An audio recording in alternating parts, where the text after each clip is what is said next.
안녕하세요. 저는 우리들의 이야기를 만화로 그리고 있는 만화가 이종철입니다. 반갑습니다.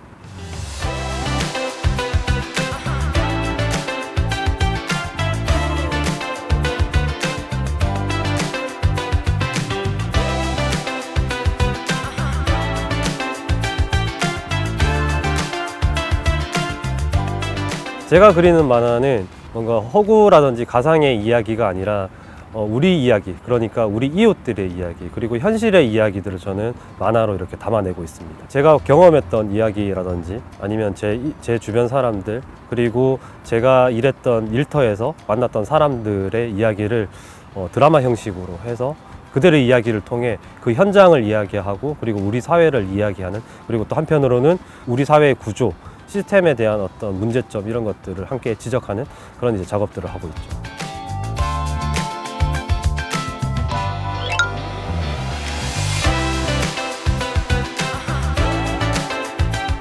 만화가들이 자기가 무엇을 잘하는지를 잘 아는 게 저는 중요하다라고 생각을 합니다. 그래서 저 같은 경우는 내가 잘할 수 있는 거, 그러니까 내가 살아가면서, 내가 경험하면서 이렇게 만났던 사람들의 이야기를 잘 각색해서 그때 그 시대에 필요한 메시지를 잘 전달하는 그 작업을 앞으로도 계속 할 생각입니다.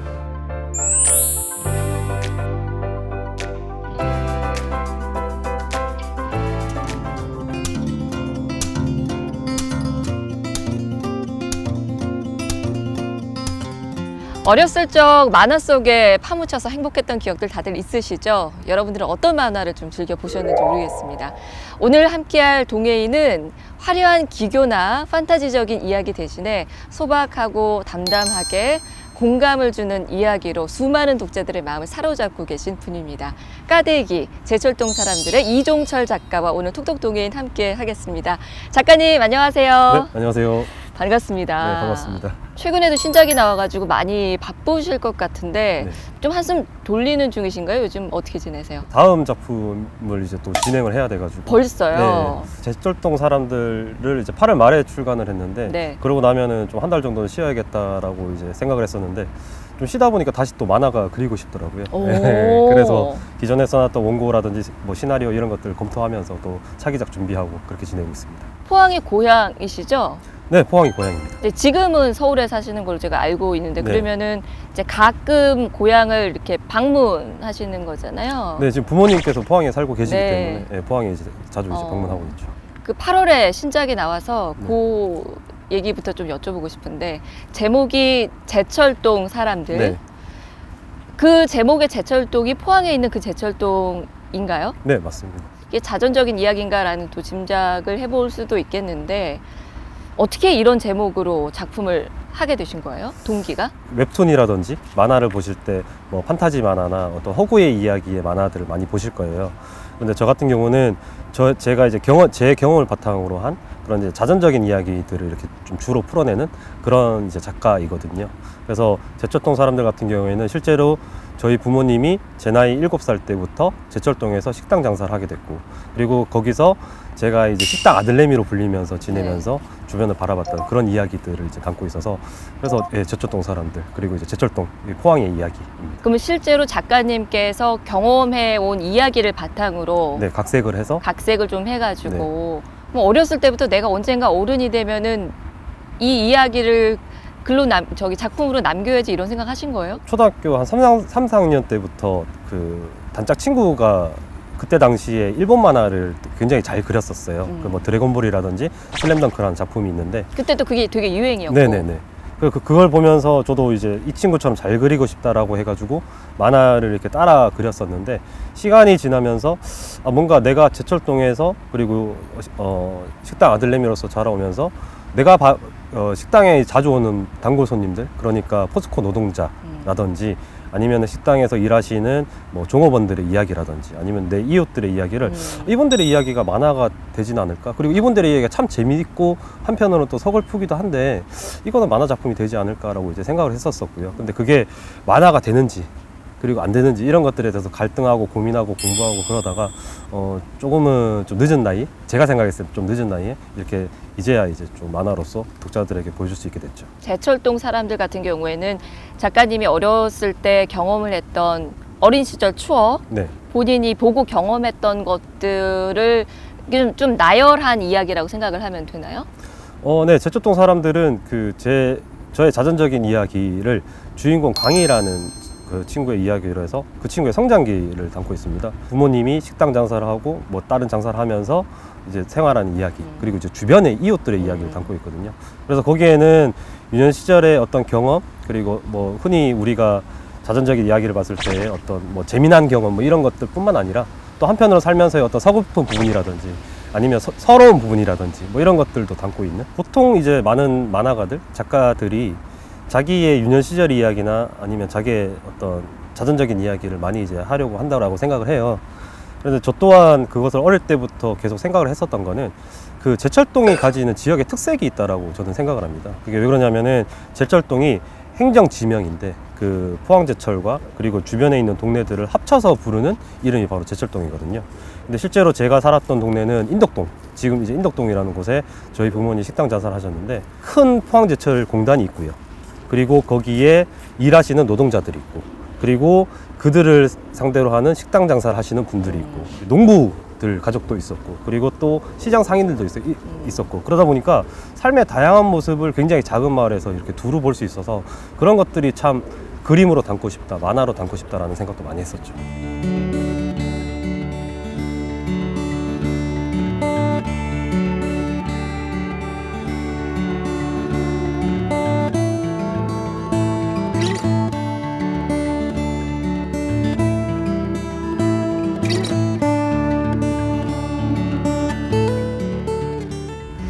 저도 제철동 사람들을 본 독자인데 네. 그래서 거기 이제 인상 깊었던 내용들을 중심으로 좀 여쭤보고 싶더라고요. 네. 식당이 나오잖아요. 네. 주인공 강희의 부모님이 운영을 하시는 식당이 네. 중심이 돼서 그 이야기가 전개가 되는데, 아, 이게 실존하는 식당일까 궁금했었거든요. 근데 네. 뭐 부모님이 실제로 식당을 하신다고 네. 이야기를 하셨고, 그러면 그 작품 속의 식당도 실제 부모님의 식당과 거의 비슷한가요? 만화상의 그 가게 상호명이 상주식당으로 되어 있는데, 실제로 부모님이 처음에 가게를 연 간판 이름은 상주식당이 맞고요. 가게를 확장을 했어요. 그러면서 지금은 가게 상호명이 다릅니다. 네. 하지만 지금도 여전히 부모님이 한 30년 넘게 지금도 인덕동에서 식당 장사를 하고 계시죠. 그 식당에 대한 묘사가 네.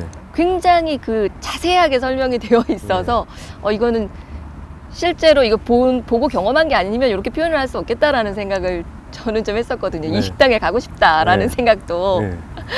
좀 했었고, 아, 실존하는 식당이었군요. 네네, 맞아요. 어린 이종철에게 그 식당은 어떤 곳이었나요? 식당 아들내미로 불리면서 그 어머니가 식당 장사를 하고 그러면서 이제 단골 손님들이 생겼잖아요. 근데 그분들이 제철소 노동자들이었고, 그리고 저는 어릴 때부터 그분들을 삼촌 하면서 따르기도 했고, 그리고 어머니가 바쁠 때는 그 삼촌들에게 저를 맡겨서 같이 밥을 먹기도 하고 그랬던 이제 공간이기도 하고요. 그리고 또 한편으로는 그 종업원들을, 여자 종업원들을 제가 이모 하면서 따랐었는데 그게 마을의 어머니들이었어요. 그리고 제 친구의 어머니이자 뭐 저희 동네 형의 이제 어머니이기도 했어서 그분들이 살아가는 모습을 또 볼 수 있었고, 그분들의 인생사를 이제 볼 수도 있었기 때문에 뭐 지금 이제 생각나는 거지만은 한편에 그냥 원고지 같다라고 해야 되나?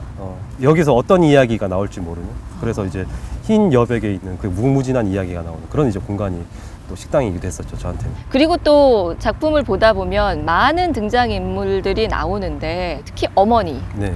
그 강희의 어머니에 대한 서사가 네.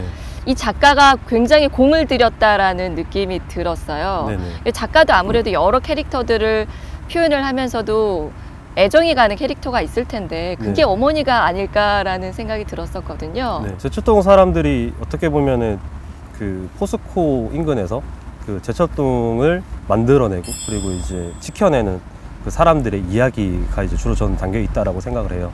그게 이제 강희의 서사로서 이제 성장기로서 이렇게 담겨 있는 건데, 거기에는 보통의 그 남성들이 포항제철로 이제 일을 나가면은 마을에서 또 다른 일을 하면서 마을을 지켜내는 여성들의 이야기가 있었고, 저는 오히려 포항 공단의 이야기보다 그분들의 이야기를 옆에서 더 많이 지켜볼 수 있었거든요. 그러다 보니까 어릴 때부터 이 이모의 이야기를 해보고 싶다, 아니면은 주방 이 이모의 이야기를 참 담아보고 싶다. 마을에서의 어머니 그리고 마을에서의 여성들과 이제 가까이 지냈었기 때문에 그 이야기를 어릴 때부터 좀 기록을 해 놨었다라는 생각도 있고요. 그리고 또 한편으로는 제철동 사람들이 결국에는 제가 이 마을을 통해서 그리고 이 만화를 통해서 저는 어머니에 대한 헌사를 저는 보낸다라고 생각을 해요.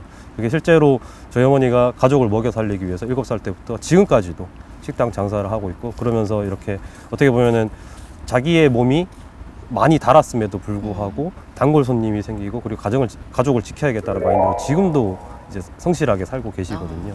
근데 그게 만화의 어떤 한 에피소드로 담기도 했지만, 그 어릴 때는 어머니가 그렇게 너무 그냥 좀 매일같이 가게 문을 열고 장사를 하는 모습이 좀 싫었었는데, 이제 와서 보니까 내가 지금 그 만화라는 작업을 할 수 있는 것도, 그리고 나름의 어떻게 보면 이제 만화라는 작업도 굉장히 좀 지치는 작업인데, 그렇죠. 그런 것들을 좀 끌고 나갈 수 있었던 것도 어머니의 기질을 닮아서가 아닌가. 그래서 어떻게 보면 어머니에게 감사함을 표현하고 싶어서 그래서 이제 썼던. 예.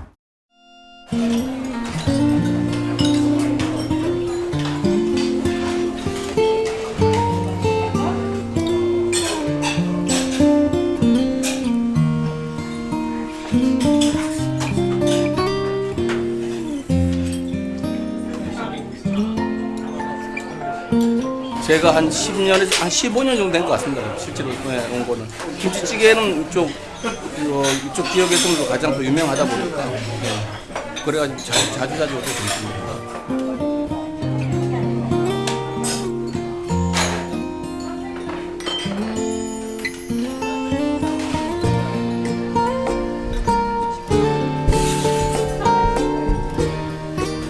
저는 원래 아들이 그림 그리는 걸 싫어했거든요. 반대를 많이 했어요. 많이 해가지고 싫어했는데, 제가 제 꿈을 위해 가지고 제가 서울에 가서 간다 이러더니만은 그렇게 힘들게 고생했는데 진짜 몰랐어요. 그 책을 보면서 저 가슴이 아팠거든요. 많이 울었어요. 우리 살아온 그거를 다 거기다 적었기 때문에, 글로다 썼기 때문에 나는 진짜 그거 보고 감동받고 많이 울었어. 엄마들 세대에 대해서 썼잖아, 지가. 그러니까 엄마도 고생한 거, 아빠도 고생한 거, 저 고생한 거 뭐 이런 거 다 썼잖아요. 그랬는데 젊은 나이에 그런 거를 한다라는 게 어떻게 그런 생각을 하고 썼는지 모르겠어.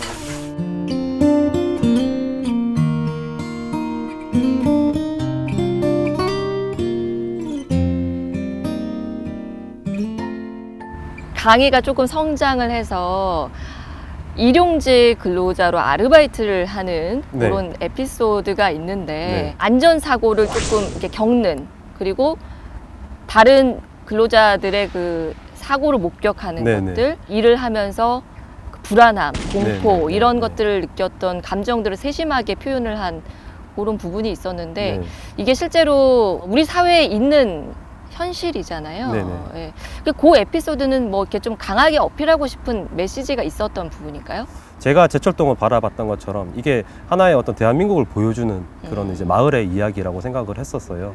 그래서 강희가 그 일용직 일을 하고, 그리고 막노동 아니면은 이제 그 협력업체에서 일을 하면서 이렇게 좀 몇 가지의 질문을 던집니다. 그런데 이제 그게 왜 학교에서는, 그리고 마을 사람들은 내가 세상에 나왔을 때 내가 나를 지킬 수 있고, 그리고 내가 이제 살아가는 방법에 대해서 왜 알려주지 않았는가. 특히나 학교에서는 왜 그냥 이제 그저 공부만 해라. 그리고 이제 대학에 가라. 수능 잘 치면 모든 게 해결될 것이다. 뭐 이런 식으로만 이제 얘기를 했는가에 대한 저의 질문이기도 했었고요.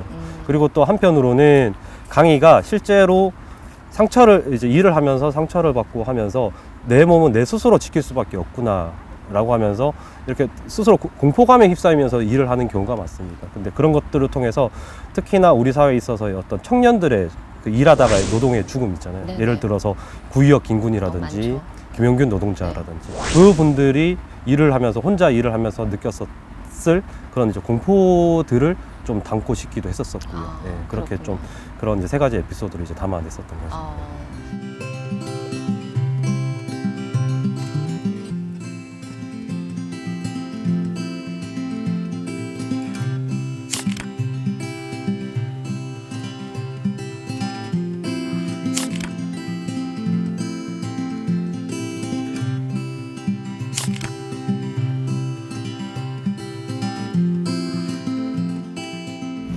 이종철 작가님 하면 네. 일단 검색을 하면은 연관 키워드로 뜨는 게 까대기, 네, 택배, 이게 이제 주로 많이 뜨고 네. 또 이게 택배 노동자들의 이야기를 담고 있다 보니까 기존에 또 없던 이야기이기도 하고 네. 정말 큰 반향을 일으켰고 게다가 데뷔작인데 상을 또 큰 걸 받으셨더라고요. 네네.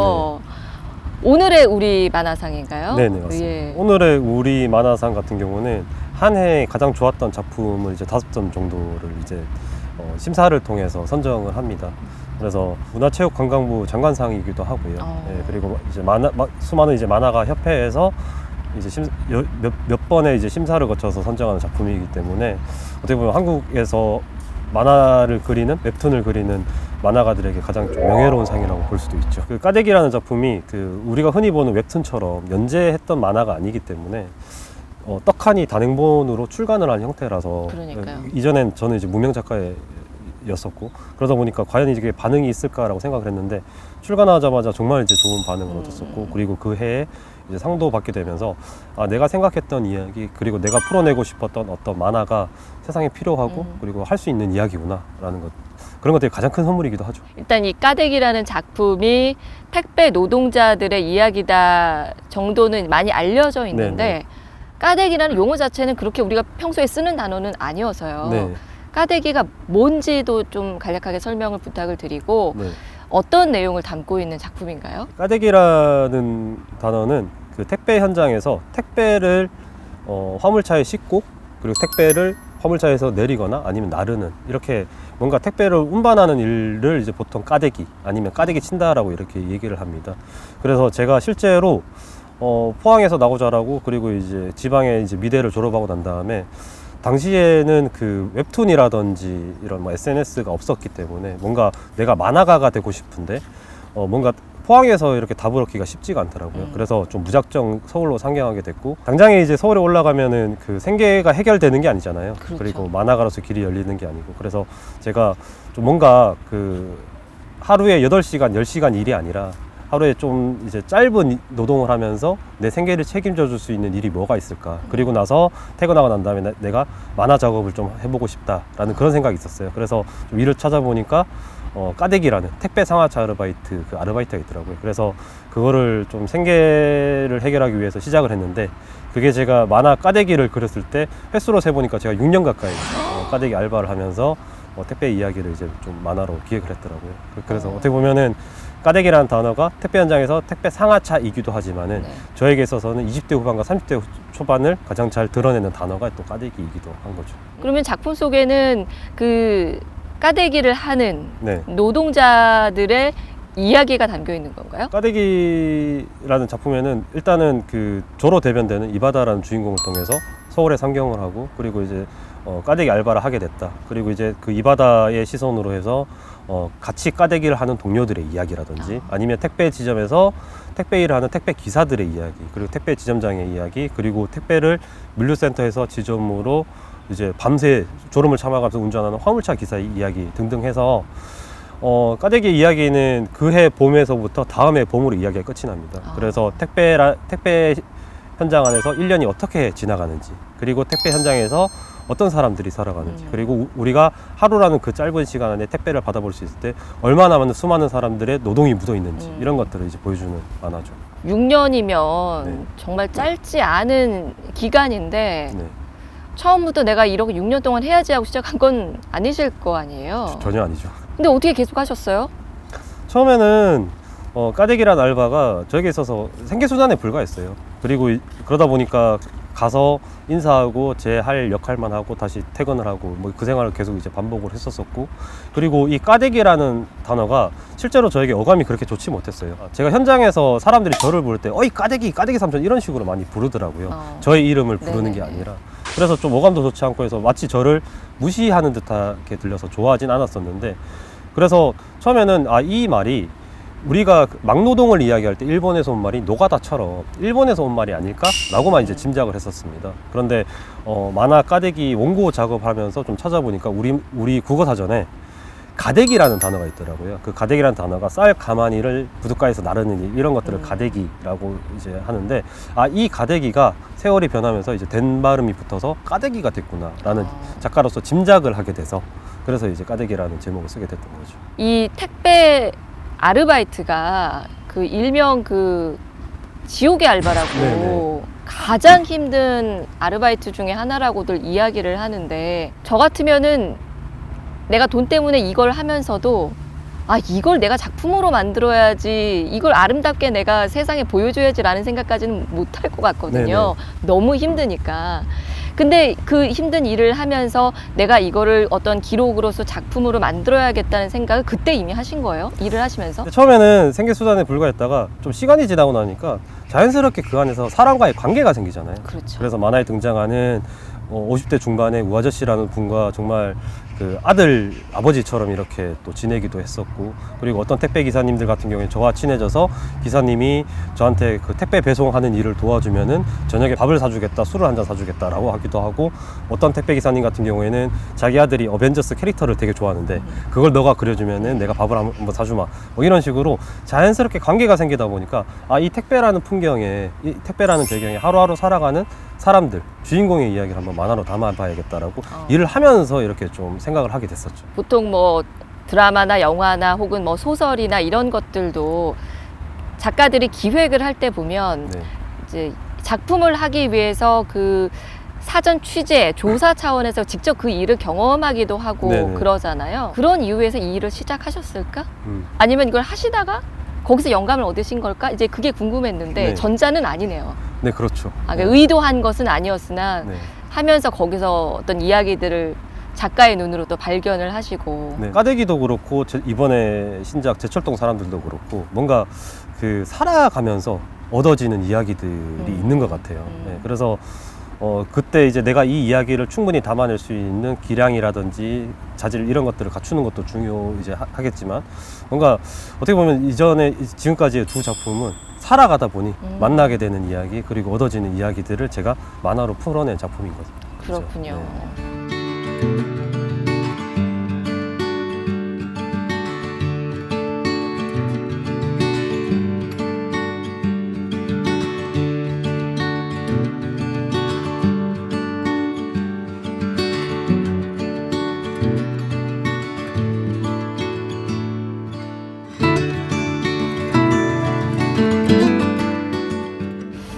한때는 그 택배 현장에 있었던 근로자로서 네. 아 이런 부분은 조금 개선이 되면 좋겠다. 네. 혹은 뭐 사회에서 좀 이런 부분에 대해서는 조금 인식을 바꿔주면 좋겠다 하는 부분이 있을까요? 까대기 책을 2019년 5월에 출간을 했습니다. 그리고 나서 1년 정도가 지나서 코로나19가 터졌고요. 그랬죠. 예, 그리고 나서 우리가 이제 비대면 사회가 되다 보니 자기가 이제 필요한 물건들을 택배로 많이 주문을 하게 됐었잖아요. 그러면서 이제 택배 기사들의 일이 많이 이제 늘어났어요. 더 과로가 심해졌죠. 시작이 네네. 됐어요. 그러면서 택배 현장에서 어떤 택배 기사들의 과로사 문제가 정말 하루가 멀다고 계속 이제 벌어졌었고, 택배 현장에서는 곡소리가 울려 퍼졌지만은 한편으로 까대기를 낸, 그리고 택배 현장 이야기를 담은 만화가로서는 제 책이 또 잘 팔리는 그런 또 모순이 있기도 했었거든요. 그래서 어떻게 보면 까대기를 낸 저자로서 좀 책임감도 무겁게 느끼는데, 보통 이제 택배 회사에 이제 지점에 출근을 하면은 아침 일찍 출근을 해서 물류센터에 도착한 화물차를 내리고 분류하는 작업을 하는데, 네네. 그것에 대해서 택배기사들이 어떠한 대가도 받지를 못하거든요. 그리고 나서 택배기사들은 특수고용직이라는 형태로 해서 택배 하나를 배송했을 때 건당 수수료를 받거든요. 그래서 네네. 보통은 700원에서 900원 정도를 받는데, 그걸로 해서 수입을 챙기는 게 이제 본업인데, 그 외에 그 전에 오전 내내 이제 분류 작업이라든지 하차 작업을 이제 하다 보니까, 거기 하차 작업 하고 난 다음에 또 다시 이제 배송을 나가야 되고, 그리고 이 지역에서 다른 지역으로 보내는 택배가 있으면 그걸 또 수거하는 것까지 해야 되다 보니까 정말 하루에 최소 12시간에서 코로나19 때는 막 14시간, 15시간씩, 그리고 정말 잠을 참아가면서 일을 하는 게 계속 반복이 되다 보니까 정말 그 사고가 이제 이어졌었던 네. 건데요. 당시에 택배 노조에서 우리가 분류 작업에 대한 어떤 대가도 받지 못하니 이것을 거부하겠다라는 그 운동을 했을 때, 저는 정말 노조에서 이 핵심적인 사안을 잘 정했다라는 생각도 들었습니다. 그러면서 아니면은 우리가 이것에 대한 어떠한 대가도 받지 못하니 이것에 대한 까대기 알바들처럼 대체 인력을 구해달라라고 요구를 이제 한다든지, 아니면은 이걸 우리가 대신 할 테니 이것에 대한 대가를 달라라든지 뭐 이런 식으로 운동을 하기도 했었거든요. 택배 현장에서 뭔가 택배 기사들이 조금 더 쉴 수 있게, 조금 더 잘 수 있게. 왜냐하면 실제로 정말 제가 봤던 기사님들이 아침 이른 아침부터 시작을 해서 밤늦게까지 하루에 한 끼를 드시면서 일하시는 분들도 많았었고요. 왜냐하면 분류 작업도 굉장히 빠른 속도로 이루어지고 배송하는 것도 교통 체증을 뚫어야 되고 수시로 그렇죠. 고객 응대 전화를 받다 보니까 늘 신경이 곤두서 있어서 제대로 된 끼니를 못 드시는 분들이 많더라고요. 그래서 어떻게 보면은 택배 현장에서 제가 가장 바랬던 거는 분류 작업 거부로 상징이 되는 쉴 권리. 네, 그리고 이제 휴식을 가지고 갈 권리 이런 것들을 좀 확보됐으면 좋겠다라는 생각도 있었고요. 그리고 또 한편으로는 우리 사회가 제가 느끼기에는 이 사람이 일을 하는 데 있어서 이 사람이 노동을 하는 데 있어서 이 사람이 어떠한 보호를 받을 수 있고 어떠한 권리를 가지고 있는지에 대해서 제대로 알려주지 않는다라고 생각해요. 그건 학교도 마찬가지고 사회도 마찬가지고 일터도 마찬가지고 그런 것들에 대해서 저는 제대로 공부를 시켜야 되지 않나? 그리고 노동자성에 대해서도 알려줘야 되지 않나? 그래서 실제로 택배 기사들이 당시에 과로사 문제가 불거졌을 때 기사들이 실제로는 4대 보험이 적용이 되거든요. 근데 기사들이 모르고 있었던 거예요.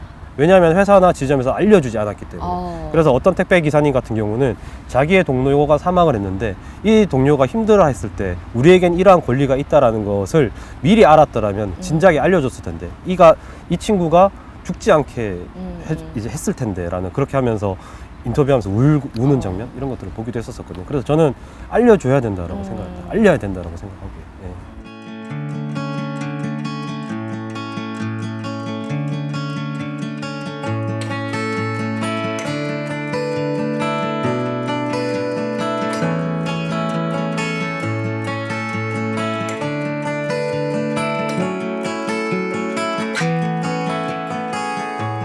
실제로 제가 택배 까대기 알바를 하면서 좀 충격받은 사건이 있었는데 실제로 경험했던 이야기이기도 하고 그리고 까대기 만화에 노동자가 아닌 노동자라는 에피소드에 담아냈던 이야기가 있습니다. 중년의 택배 기사가 자기가 몸살기가 있는데 아침에 지점장에게 찾아가서 자기가 몸이 안 좋으니 오늘 하루 쉬어도 되겠냐 라고 얘기하는 장면이 나와요. 그런데 지점장이 당신이 만약에 오늘 택배를 배송하지 못하면은 뭐 상할 수도 있는 물건이라든지 이런 것들을 용달이나 퀵 서비스를 통해서 보내게 될 거다. 근데 그런 것들을 당신이 다 책임져야 되고 고객이 배상을 요구하면 그것도 당신에게 책임으로 이제 갈 텐데 그거 감당할 수 있겠느냐?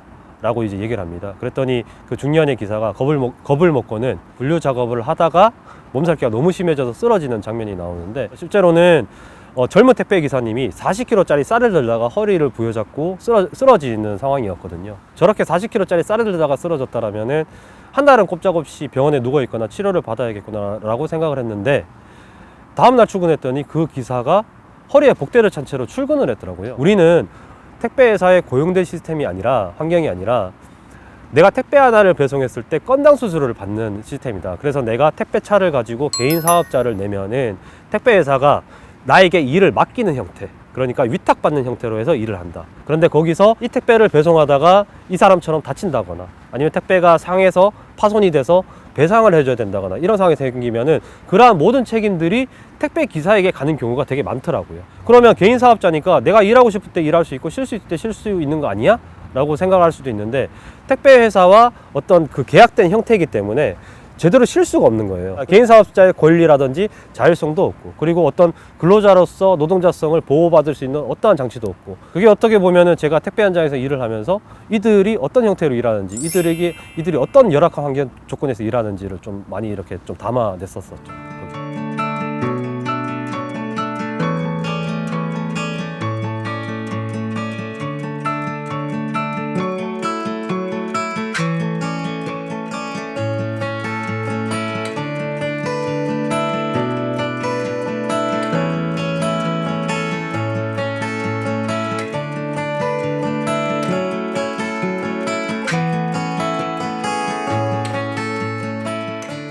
얼마 전에 사실 포항에 너무나 힘든 일이 있어서 네네.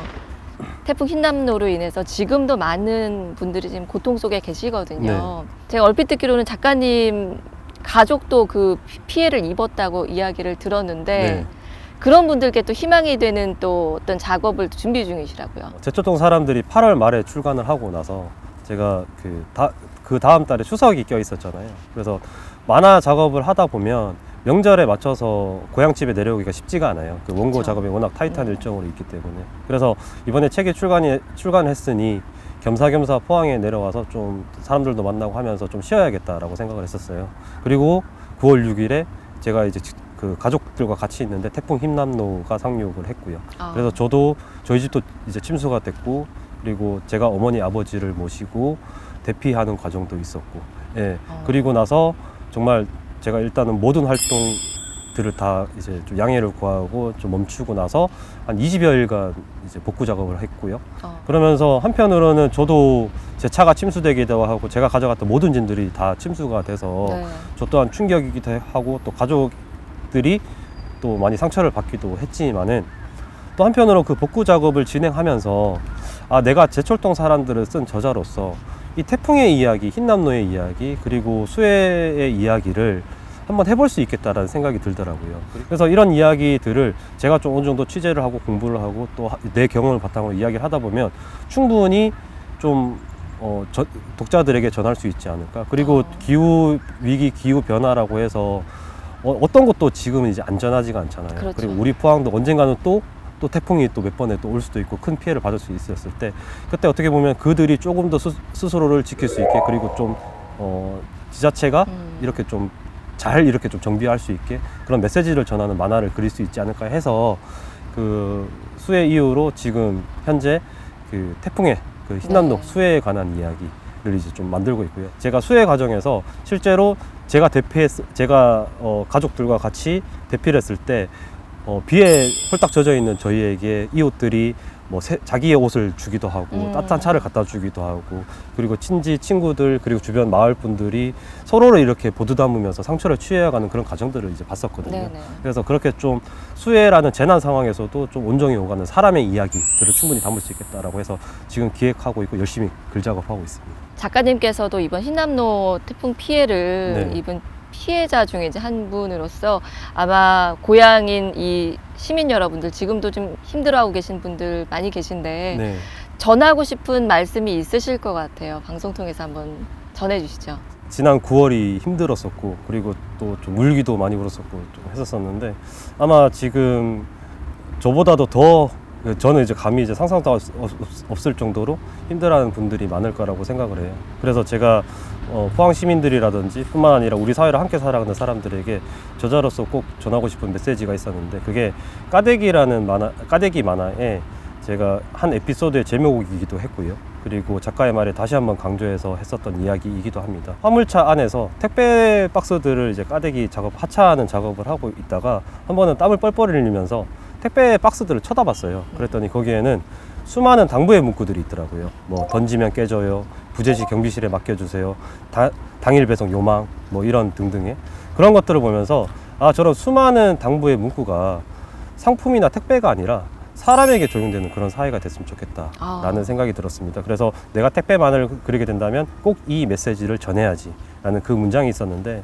여기 지금 많이 아파하고 있을 포항 시민 여러분께도 꼭 이 메시지를 전하고 싶어서 그 메시지, 그 문장을 마지막으로 좀 인사를 좀 전하고 싶습니다. 예, 모두들 몸도 마음도 파손주의입니다.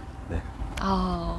울컥하는데요. 네, 많은 분들께 아마 희망의 메시지가 되고 힘이 됐을 거라고 확신합니다. 본인도 지금 굉장히 힘드셨을 텐데 네네. 그걸 또 다른 분들께 이렇게 희망을 주는 걸로 본인 스스로를 또 위로를 하시는 모습도 굉장히 아름답다고 느껴졌었고요.